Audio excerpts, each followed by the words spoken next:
আসসালামু আলাইকুম দর্শক, আমি আজকে আপনাকে একটা মজার জিনিস দেখাবো। সেটা হলো টিস্যু কালচার কলার চারার থেকে হওয়া কলা।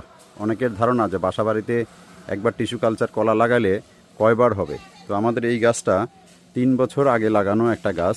সো সেখানে যদি আমরা দেখি যে এখান থেকে একটা দুইটা তিনটা চারটা কলা আমাদের কাটেছি, আবার একটা এখানে আছে, এখনও 3টা গাছ রয়ে গেছে। পাশেরটা যদি দেখি, পাশের থোপটা আরও অনেক বড়, এখানে অনেকগুলা গাছকে অ্যালাউ করা হয়েছে, যে কারণে আসলে হয়েছে। সো যারা যদি মনে করেন যে আমরা বাসাবাড়িতে 2-1টা কলার গাছ লাগায় এটা মানে দীর্ঘদিন খাইতে চাই, তারা হয়তো রাখতে পারবেন। সাধারণত যে হয়, এইটাও কিন্তু একটাই কলার থোপ ছিল, একটা গাছ থেকে অনেক বেশি কলা অ্যালাউ করা হয়েছে বিধায় আপনার কলাগুলো হয়েছে। এইখানে দেখেন একটা কলার ফুল আসতেছে, অনেক বড় লেভেলের একটা ফুল আসতেছে হয়তো।